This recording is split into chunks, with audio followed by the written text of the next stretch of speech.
Ruach. Ruach é a palavra, é a pronúncia do que define espírito em grego.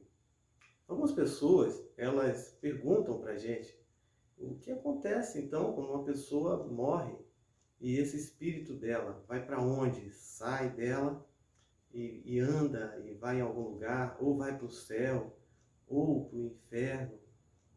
E essas perguntas, elas estão latentes às mentes de muitas pessoas. Pessoas até conhecedoras da palavra de Deus também, mas que têm a dúvida a respeito desse assunto.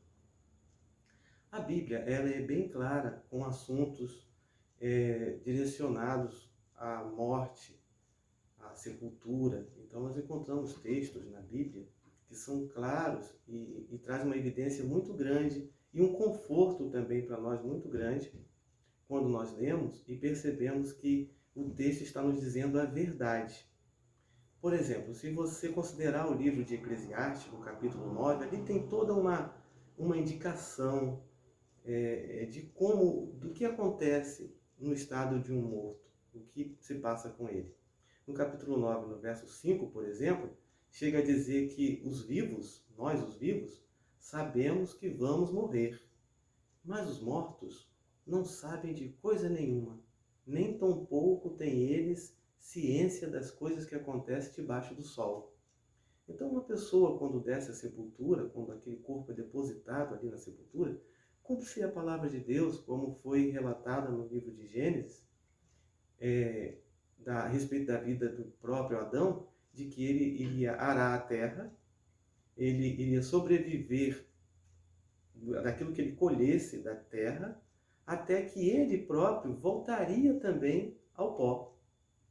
Então, o resultado da vida, da nossa vida, enquanto Jesus não volta, porque se ele estiver para voltar e eu estiver ainda vivo, como estou agora, e eu pudesse dizer como Paulo disse lá em 1 Tessalonicenses, Paulo afirma que, em 1 Tessalonicenses capítulo 4, verso 13, Paulo afirma que nós, os vivos, não precederemos, ou seja, não iremos subir com Cristo na frente dos que dormem.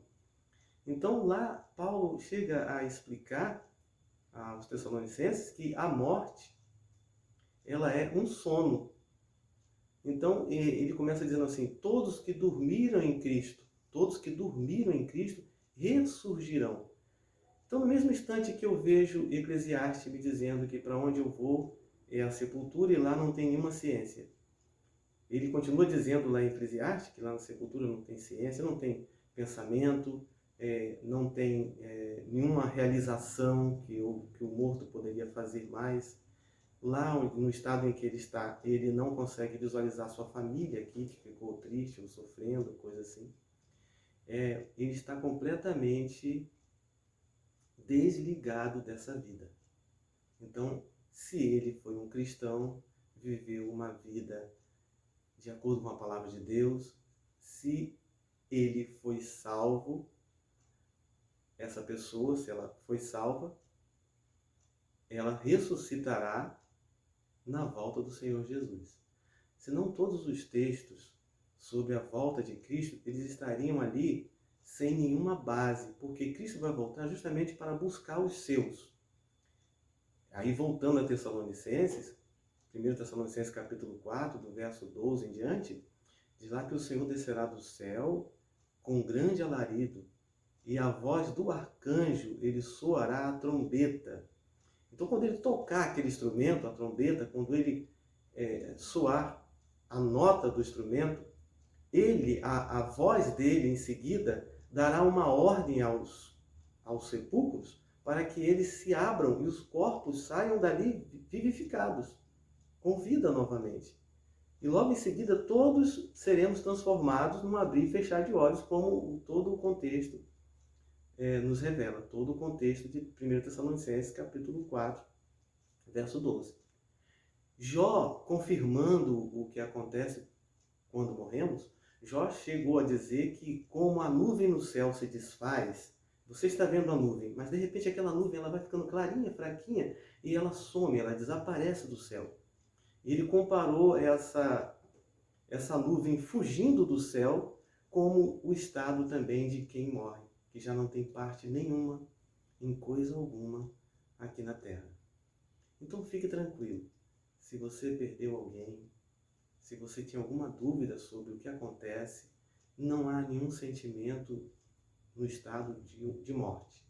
Nenhum sentimento, nenhuma amargura, não tem ninguém olhando ou espionando ninguém, não tem nenhum espírito sobrevoando por aí, até porque a palavra espírito, que é ruach em grego, a definição de espírito está lá também no livro de Salmos, de Efésios, capítulo 4, né?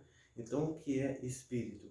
Espírito é a nossa mente, é o que nós percebemos, é o que nós raciocinamos. Então, o nosso raciocínio é o nosso espírito. Por isso que, às vezes, usamos frases tipo assim, esse menino tem o espírito do pai. Queremos dizer que aquele garoto pensa igual ao pai. Na Bíblia encontramos, por exemplo, João veio no espírito de Elias. Isso quer dizer que João, ele veio com o mesmo raciocínio, pensava as mesmas coisas que Elias, gostava das mesmas coisas, falava do mesmo assunto, pregava as mensagens que eram parecidíssimas com as mensagens de Elias. Então, você tem um espírito, a Bíblia refere-se assim, homem de espírito bom, esse é humilde. Ou seja, se você tem um espírito, uma mente boa, com humildade você fará grandes obras. Então, o nosso espírito, que é a nossa mente, isso o Senhor vai pegar de volta. É como tirar um chip do celular, né? Novamente. E depois colocar em um aparelho novinho, que aquele velho estragou, e pega aquele chip, coloca num aparelho novo e tudo que você tem está ali. Então, o Senhor pega o nosso espírito, a nossa mente, aquilo que Ele nos deu quando nos criou. Lembra que lá em Gênesis, quando Ele criou o homem, o boneco de barro, e soprou em suas narinas, lá diz que o Senhor soprou o fôlego de vida e aquele boneco passou a ser uma alma vivente. Se após ter o fôlego de vida ele passou a ser uma alma vivente, então antes ele era uma alma, antes ele não era uma alma, ele era apenas um boneco de barro.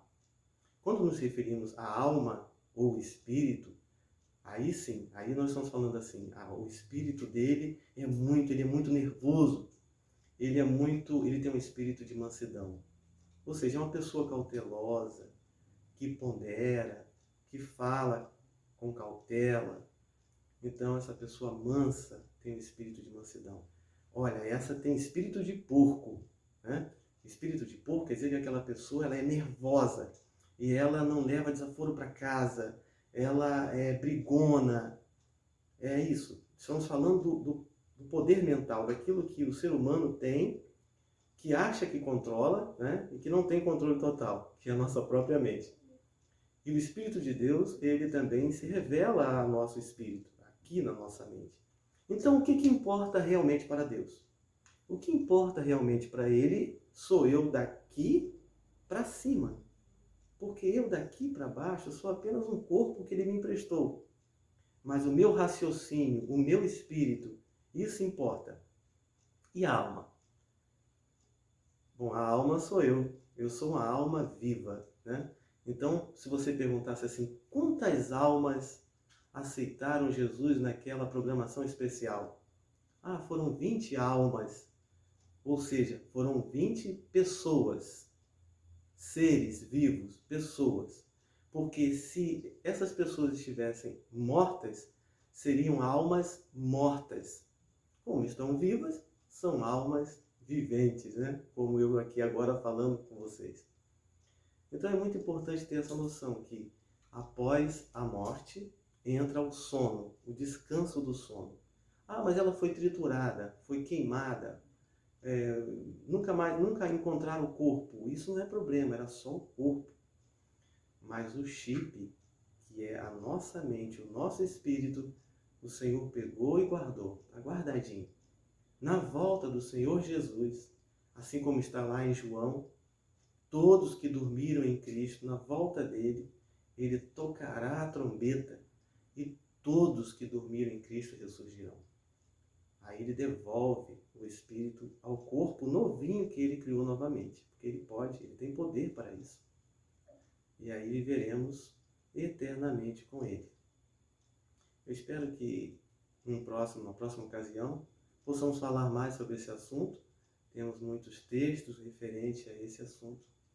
E é um assunto bom de falar, porque está na Bíblia. Então nós não precisamos desenvolver nenhuma história extra sobre esse assunto. É verdade, morreu, acabou. Né? Voltamos ao pó, dormimos, descansamos. E antes também, até não vou terminar sem explicar, me lembrei agora, né? Seria demais deixar passar isso daí. Se é um sono, é porque eu posso acordar do sono novamente. Não é o que está revelado em Apocalipse, capítulo 20. Não é a morte eterna, é um sono. Então, se é um sono, o Senhor me acordará novamente usando sua voz, o toque da trombeta, como está revelado nas Escrituras. Na volta do Senhor Jesus, ele fará com que todos que dormiram em Cristo ressuscitem, despertem para encontrar com ele.